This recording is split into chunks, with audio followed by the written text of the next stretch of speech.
All right, let's move now to, I want to suspend this hearing by 4 o'clock, so we have like about 20 minutes.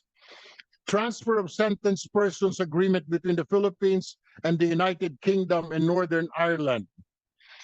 Uh, yeah. Anyway, um, DFA, you've already said you've made your statement, right? So let's move to the Department of Justice on this. Do you have a statement? Yes, Your Honor. Good afternoon once again.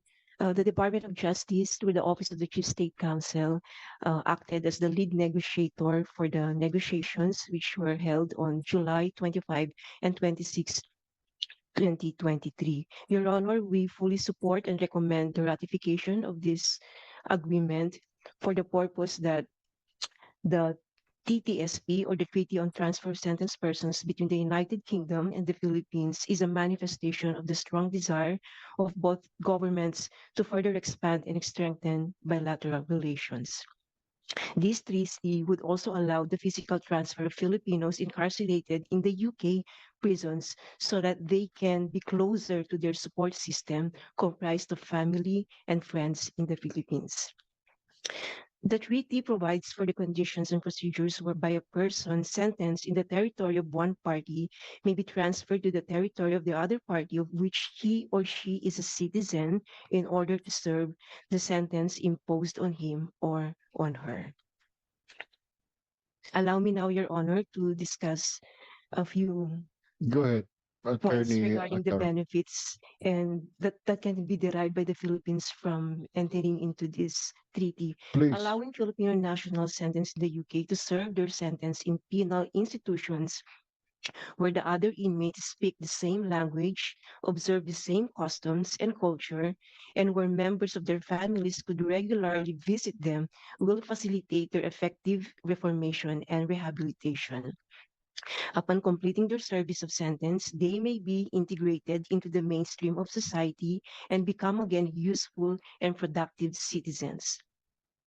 This treaty is in keeping with the international trend recognizing the humanitarian value of having foreign sentenced persons serve their prison terms within their own societies in order to aid their social rehabilitation. It is also in consonance with Republic Act number 8042, otherwise known as the Migrant Workers and Overseas Filipinos Act of 1995 as amended, which mandates the protection of the rights and welfare of Filipinos overseas. The Philippines has entered into similar arrangements with Hong Kong, Thailand, and Canada, and the treaty between the Philippines and the United Kingdom is consistent with the Philippine government's continuing resolve to foster the rights and welfare of overseas Filipinos. That would be all, Your Honor. Thank you. All right, just have a quick question, Attorney Atara. At present, who will be the implementing agency? Kayo po ito, the Yes, Department Your of Honor, Justice? it's a DOJ as the central authority po. All right. At present po, how many British nationals have been convicted in the Philippines, and what offenses were they convicted? If you would happen to have or know. Yes, Your Honor. Based on the latest data provided to us by the Bureau of Corrections, this is as of February 19, 2026, there are three British nationals, and the crimes are Republic Act number 9165, uh, Dangerous Drugs Act, and then we also have Republic Act 7610, which is the law that protects children against abuse, exploitation, and we also have RA 7659. And the sentences that correspond to each of these violations or crimes are life imprisonment for the first two crimes, and the third one is reclusion perpetua. Your Thank you, Attorney Acarapa. Yusek Guerrero Lim, would you happen to know, sir, how many Filipinos naman are convicted in the United Kingdom? And may natanggap na po ba tayo request for their transfer sa Pilipinas? Right now, sir, we only have one Filipino that, as far as we know, that's detained and convicted. But he has not applied for transfer or even requested. Um, When I was Malaki po ba, mahaba po itong sentensya niya? Would you happen to know? Yung Filipino? Ano pong crime niya rito? Drugs po ba? Murder, etc.? Sir, I don't have definite information, but I used to serve in our embassy in London from 2000 to 2007. At that time, as a mid-level officer, that was a time that the Filipino population was rising because of the recruitment of nurses. So from around, I would say, 50,000, we reached almost 150,000 in like 6 years. Um, and the propensity to be charged also rose because of the rise in population. There was desire by some Filipinos who were incarcerated to be moved to the Philippines, but we didn't have the convention at that time. So for us, this will be beneficial for many of our countrymen who will probably or hopefully not be convicted, but in case they're convicted, that they would be transferred to the Philippines. Can you submit to this committee the list of how many Filipinos in the United Kingdom and Northern Ireland that are in prison right now, that are deprived of liberty? We will, Your Honor, submit it to your office by tomorrow. Thank you. Let's move to the Bureau of Corrections. Bureau of Corrections, ano masasabi niyo rito? Do you have a statement or presentation, sir?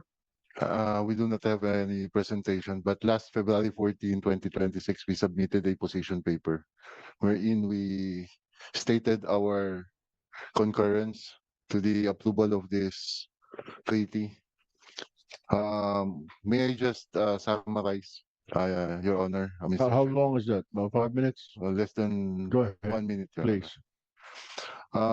Upon careful reading of the treaty on transfer of sentence prisoner, the following were the observation, comments, and inputs. First, the TTSP is aligned with the mandate of Bucor.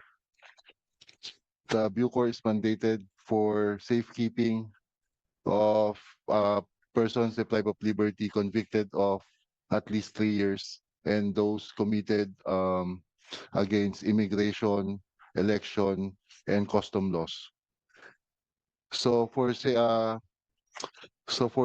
that will be convicted for 3 years, the Bureau of Correction will be the one who will be housing them. Second, the TTSP is aligned with the administrative process of the Bureau of Correction. Since Bureau of Correction is under the direct supervision of the Department of Justice, the procedure for the transfer of persons deprived of liberty, the request for transfer must be made through diplomatic channels in accordance with Article 2 of the TTSP. The designated central authority for processing such application is the Department of Justice. The arrangement aligns with the organizational structure of the Bureau of Corrections, which is in-line bureau under the administrative supervision under the DOJ. And lastly, the TTSP provides that the continued enforcement of the sentence after transfer shall be governed by the laws and procedure of the administering state. So we will not lose our independence and sovereignty in administrating justice. That's all, Your Honor. All right, Attorney Solis, ng Bureau of Corrections. Let me ask you this question. If you concur on this treaty, may sapat po ba kayo na facilities na paglalaga ka ng mga Pilipino, sabihin lang natin gustong umuwi, pero I'm sure hindi siguro sila gustong umuwi dahil mas maganda, mas masarap ang kinakain nila doon, mas maluwag ang mga kulungan sa atin, halos nakatayo na. Do we have enough facilities? Kasi ngayon, may problema si DG Katapang na pinapadala yung mga PDLs natin doon sa mga convicted felons natin, mga convicted persons natin na doon sa mga iba't ibang lugar para ma-decongest itong New Bilibid natin. Do you have enough facilities? Mr. Chairman, actually the Bureau of Corrections under the leadership of our Director General has already made plans to regionalize Okay. in accordance with the Public Act 10575, regionalize all prisons. So that for the first tranche, we were given